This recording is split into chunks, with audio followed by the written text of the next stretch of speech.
Hello guys! So ngayon, nag-assemble and nag-unbox tayo ng 4F wardrobe.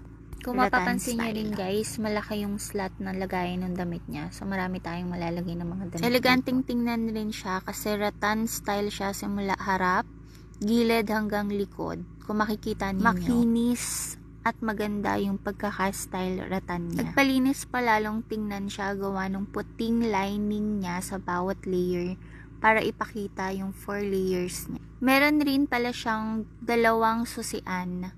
So, it's up to you guys kung saan nyo siyang layer ilalagay pag assemble. Kung mapapansin nyo rin guys, mataas siya. So, marami talagang damit yung mailalagay natin dito. Sulit na siya sa halagang 3,180 pesos. And madali lang siyang i-assemble. Meron namang guide pag-assemble. Pwede rin na kami na yung mag-assemble bago pa i-deliver sa inyo. Sabihin nyo lang kung saang layer ninyo gusto ipalagay yung susi. Salamat!